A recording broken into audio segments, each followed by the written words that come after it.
ओम श्री परमात्मने नमः। अथ पंचदशोऽध्याय। महापुरुषों ने संसार को विभिन्न दृष्टांतों से समझाने का प्रयास किया है। किसी ने इसी को भावाटवी कहा तो किसी ने संसार सागर कहा।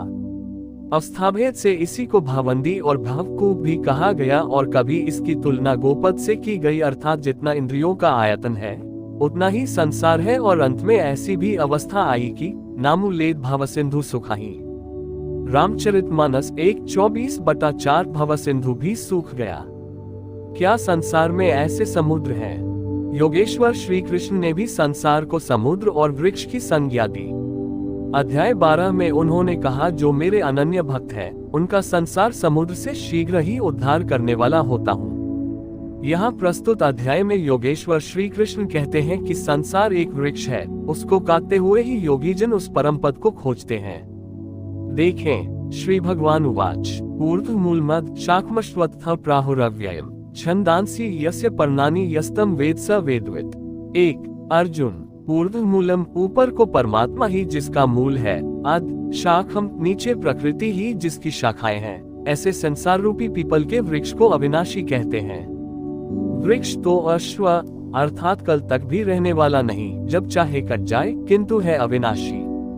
श्री कृष्ण के अनुसार अविनाशी दो हैं, एक संसार रूपी वृक्ष अविनाशी और दूसरा उससे भी परे परम अविनाशी।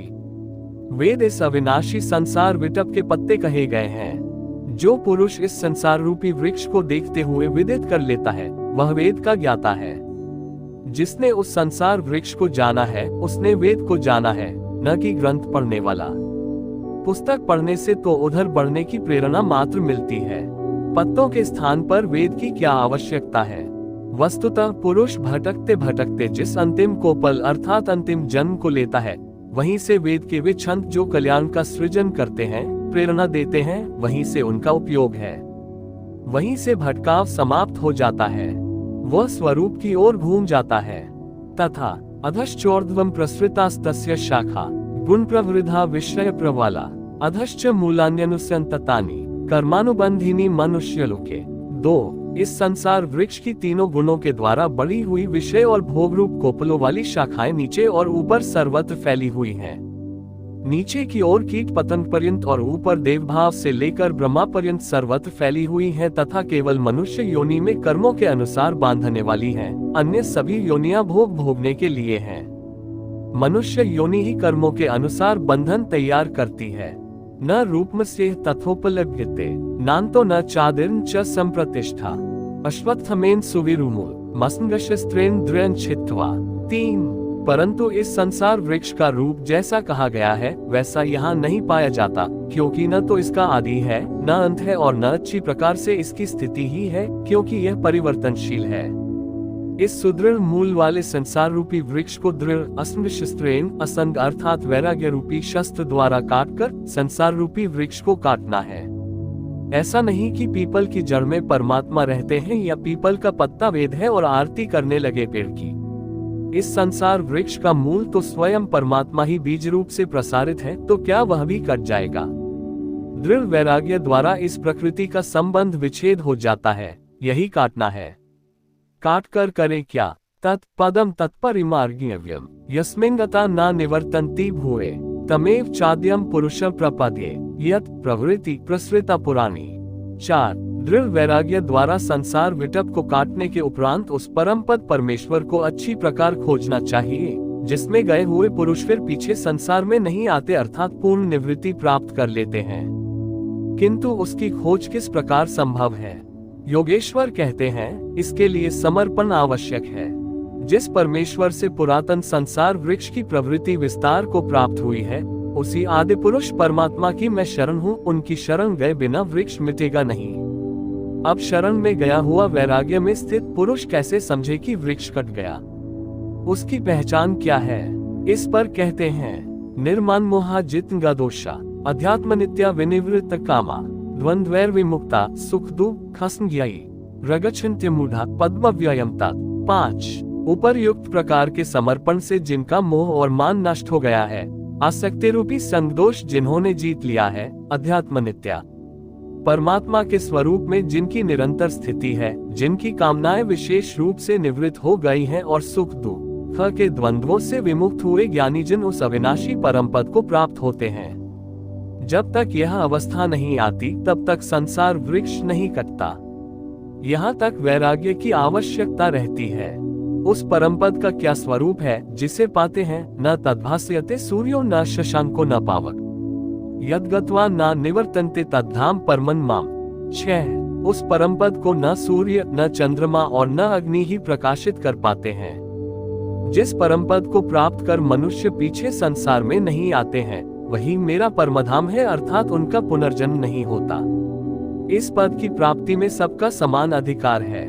इस पर कहते हैं ममैवांशो जीवलोके जीवभूत सनातन मन षष्ठानीन्द्रियाणि प्रकृतिस्थानि कर्षति।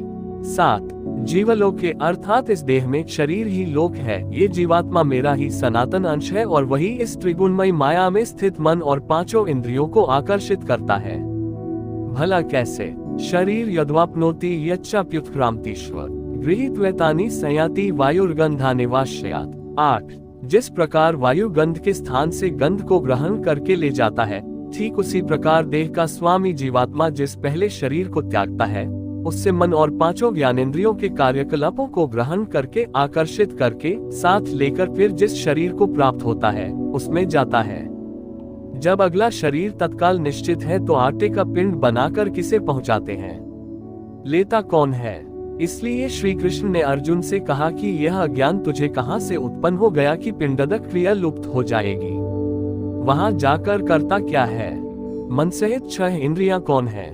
श्रोत्रम चक्षु स्पर्शं च रसघ्राणमेव च अधिष्ठाय मंश्चायम विषयानुपसेवते। 9 उस शरीर में स्थित होकर यह जीवात्मा कान, आंख, त्वचा, जिह्वा, नासिका और मन का आश्रय लेकर अर्थात इन सबके सहारे ही विषयों का सेवन करता है, किंतु ऐसा दिखाई नहीं पड़ता, सब उसे देख नहीं पाते। इस पर श्री कृष्ण कहते हैं उत्क्रामंतम स्थित वापि भुंजान व गुणान्वितम विमूढ़ा नानुपश्यन्ति पश्यन्ति ज्ञान चक्षुष। 10 शरीर छोड़कर जाते हुए, शरीर में स्थित हुए, विषयों को भोगते हुए अथवा तीनों गुणों से युक्त हुए भी जीवात्मा को विशेष मूढ़ अज्ञानी नहीं जानते। केवल ज्ञान रूपी नेत्र वाले ही उसे जानते हैं, देखते हैं। ठीक ऐसा ही है। अब वह दृष्टि कैसे मिले? आगे देखें। यतन्तो योगिनश्चैन पश्यन्त्यात्मन्यवस्थितम् यतन्तोऽप्यकृतात्मानो नैन पश्यन्त्यचेतस। 11 योगी जन अपने हृदय में चित्त को सब ओर से समेटकर इस आत्मा को यत्न करते हुए ही प्रत्यक्ष देखते हैं, किंतु अकृतार्थ आत्मा वाले अर्थात मलिन अंतकरण वाले अज्ञानी जन यत्न करते हुए भी इस आत्मा को नहीं जानते, क्योंकि उनका अंतकरण बाह्य प्रवृत्तियों में अभी बिखरा है। चित्त को सब ओर से समेटकर अंतरात्मा में यत्न करने वाले भाविका जन ही उसे पाने के योग्य होते हैं। अतः अंतकरण से सतत सुमिरन आवश्यक है। अब उन महापुरुषों के स्वरूप में जो विभूतियां पाई जाती हैं, जो पीछे बता भी आए हैं, उन पर प्रकाश डालते हैं।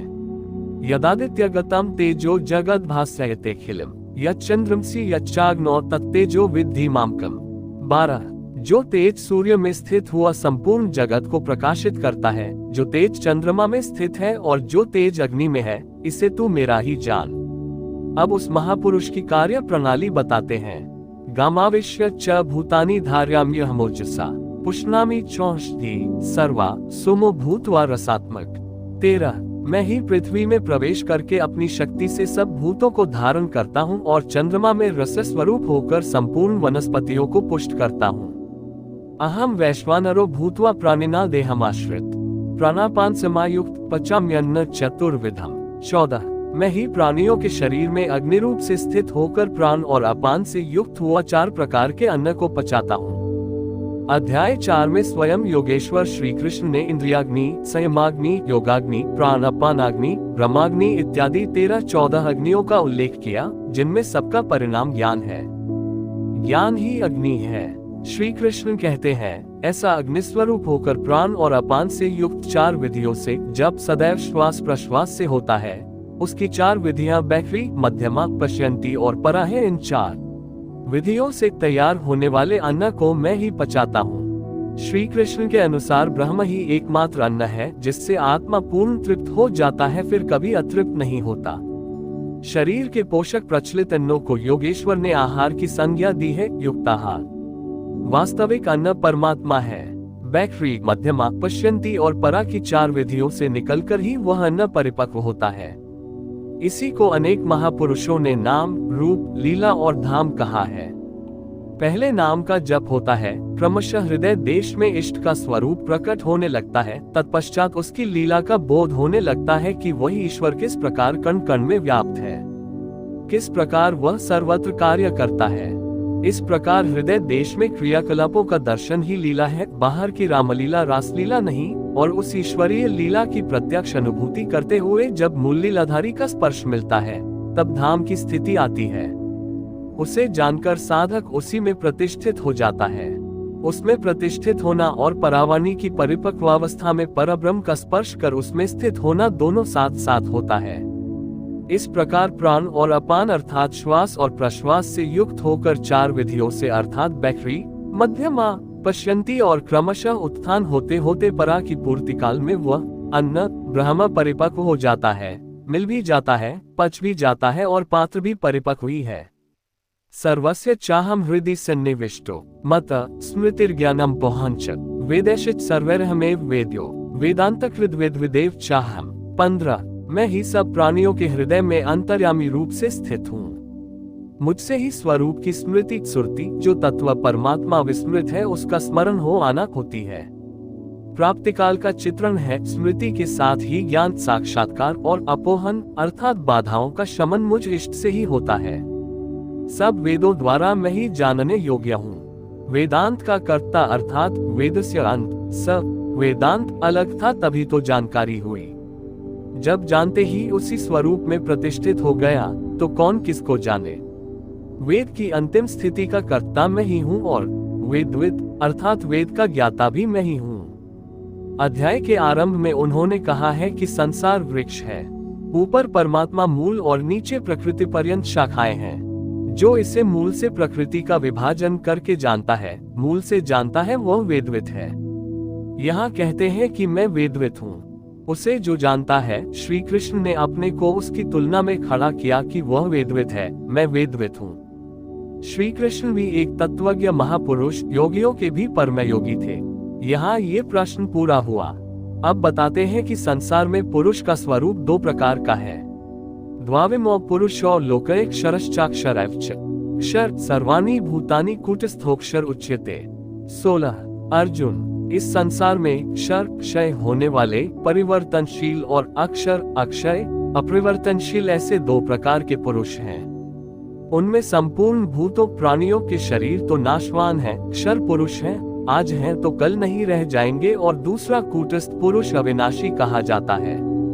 साधन के द्वारा मन सहित इंद्रियों का निरोध अर्थात जिसकी इंद्रिय समूह कूटस्थ है, वही अक्षर कहलाता है। अब आप स्त्री कहलाते हो अथवा पुरुष, यदि शरीर और शरीर जन्म के कारण संस्कारों का क्रम लगा है तो आप अक्षर पुरुष है, और जब मन सहित इंद्रियां कूटस्थ हो जाती हैं तब वही अक्षर पुरुष कहलाता है। किंतु ये भी पुरुष की अवस्था विशेष ही है। इन दोनों से भी परे एक अन्य पुरुष भी है, उत्तम पुरुषस्त्वन्य परमात्मेत्युदाहृत यो लोकत्रयमाविश्य बिभर्त्य व्यया ईश्वर। 17 उन दोनों से अति उत्तम पुरुष तो अन्य ही है, जो तीनों लोकों में प्रवेश करके सबका धारण पोषण करता है, और अविनाशी परमात्मा ईश्वर ऐसे कहा गया है।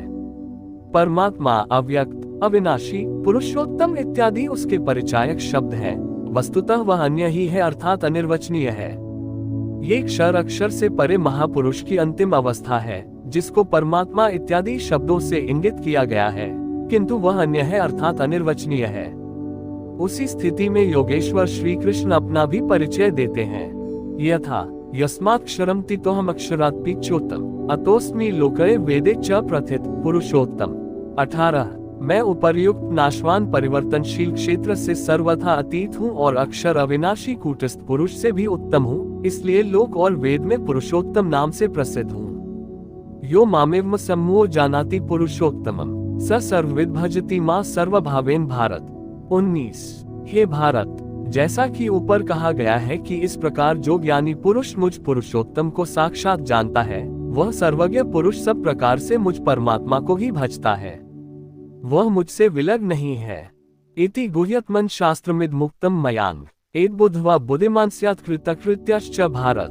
20 हे निष्पाप अर्जुन, इस प्रकार यह अति गोपनीय शास्त्र मेरे द्वारा कहा गया। इसको तत्व से जानकर मनुष्य पूर्णज्ञाता और कृतार्थ हो जाता है। अतः योगेश्वर श्री कृष्ण की यह वाणी स्वयं में पूर्ण शास्त्र है। श्री कृष्ण का ये रहस्य अत्यंत गुप्त था। उन्होंने केवल अनुरागियों को बताया। यह अधिकारी के लिए था, सबके लिए नहीं। किंतु जब यही रहस्य शास्त्र लिखने में आ जाता है, सबके सामने पुस्तक रहती है, इसलिए लगता है कि श्री कृष्ण ने सबको कहा, किंतु वस्तुतः यह अधिकारी के लिए ही है। श्री कृष्ण का ये स्वरूप सबके लिए था भी नहीं। कोई उन्हें राजा, कोई दूत, तो कोई यादव ही मानता था, किंतु अधिकारी अर्जुन से उन्होंने कोई दुराव नहीं रखा। उसने पाया कि वह परम सत्य पुरुषोत्तम है। दुराव रखते तो उसका कल्याण ही न होता। यही विशेषता प्राप्ति वाले प्रत्येक महापुरुष में पाई गई। रामकृष्ण परमहंस देव एक बार बहुत प्रसन्न थे। भक्तों ने पूछा, आज तो आप बहुत प्रसन्न हैं। वे बोले, आज मैं वह परमहंस हो गया। उनके समकालीन कोई अच्छे महापुरुष परमहंस थे, उनकी ओर संकेत किया। कुछ देर बाद वे मन क्रम वचन से विरक्ति की आशा से अपने पीछे लगे साधकों से बोले, देखो अब तुम लोग संदेह न करना। मैं वही राम हूँ जो त्रेता में हुए थे, वही कृष्ण हूँ जो द्वापर में हुए थे। मैं उन्हीं की पवित्र आत्मा हूँ, वही स्वरूप हूँ। यदि पाना है तो मुझे देखो। ठीक इसी प्रकार पूज्य गुरु महाराज भी सबके सामने कहा करते थे, हो हम भगवान के दूत हैं। जे सचहु का संत है, वह भगवान का दूत है। हमारे द्वारा ही उनका संदेशा मिलता है। ईसा ने कहा, मैं भगवान का पुत्र हूँ, मेरे पास आओ, इसलिए कि ईश्वर का पुत्र कहलाओगे। अतः सभी पुत्र हो सकते हैं। हाँ, ये बात अलग है कि पास आने का तात्पर्य उन तक की साधना साधन क्रम में चलकर पूरी करना है। मोहम्मद साहब ने कहा, मैं अल्लाह का रसूल हूँ, संदेशवाहक हूँ। पूज्य महाराज जी सबसे तो इतना ही कहते थे, न किसी विचार का खंडन न मंडन।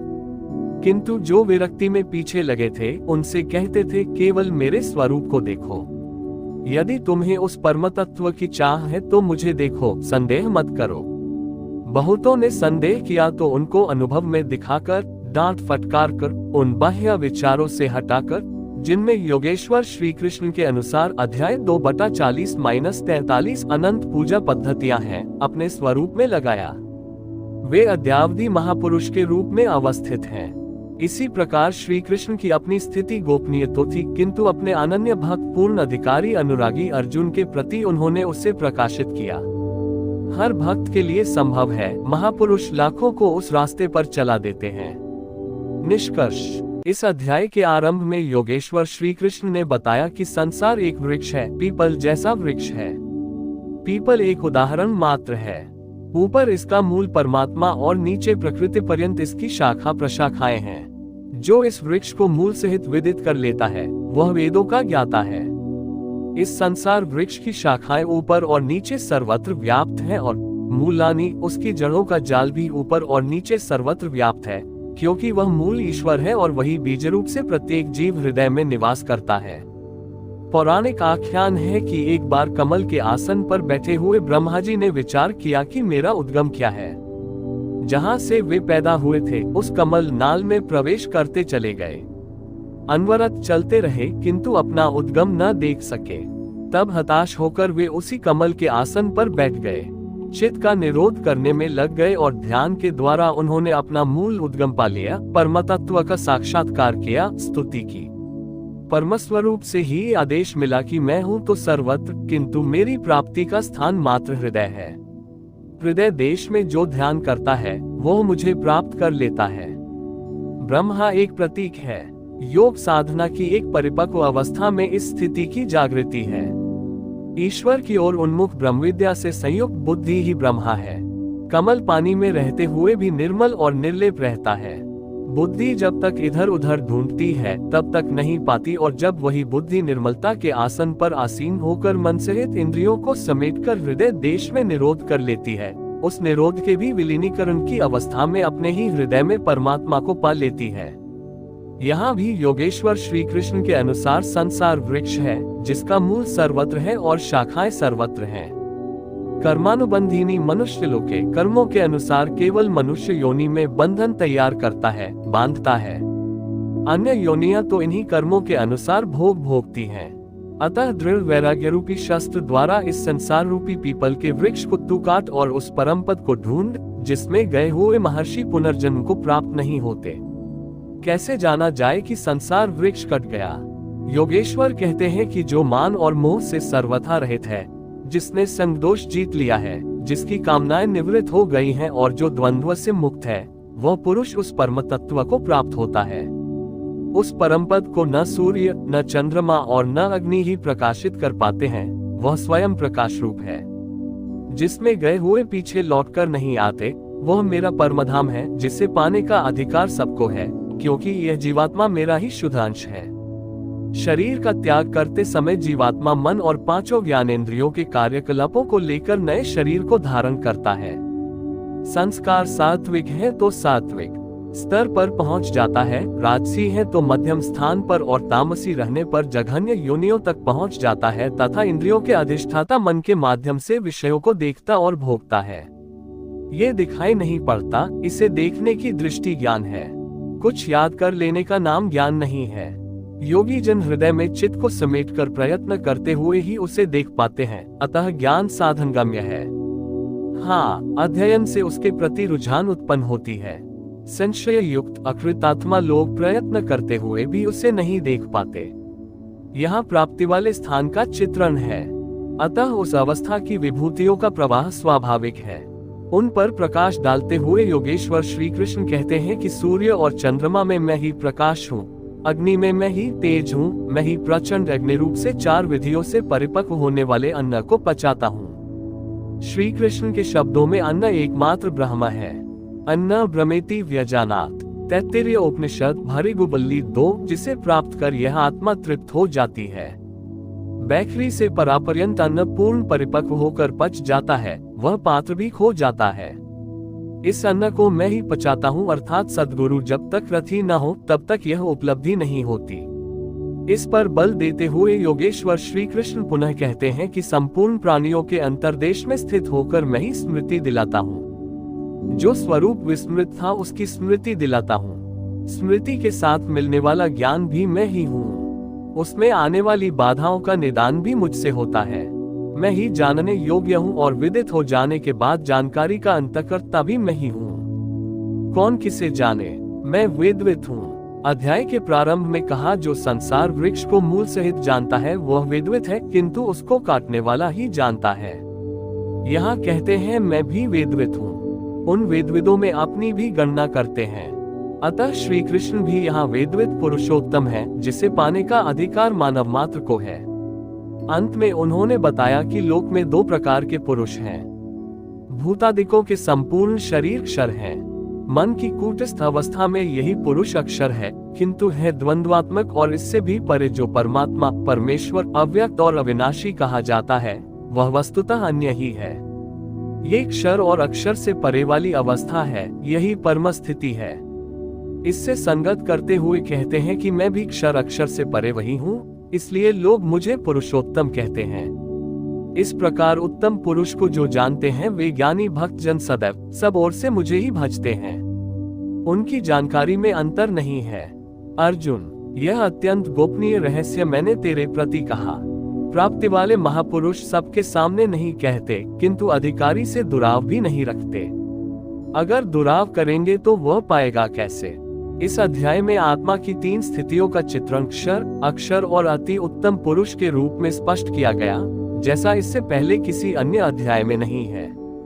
अतः ओम तत्सदिति श्रीमद्भगवद्गीतासु उपनिषत्सु ब्रह्मविद्यायां योगशास्त्रे श्रीकृष्णार्जुन संवादे पुरुषोत्तमयोगो नाम 15 15। इस प्रकार श्रीमद् भगवद गीता रूपी उपनिषद एवं ब्रह्मविद्या तथा योग शास्त्र विषयक श्री कृष्ण और अर्जुन के संवाद में पुरुषोत्तम योग नामक 15वां अध्याय पूर्ण होता है।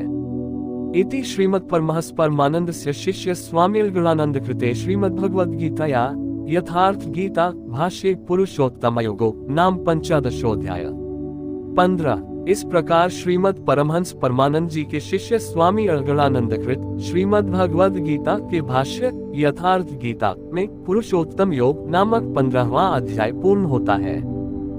हरि ओम तत्सत।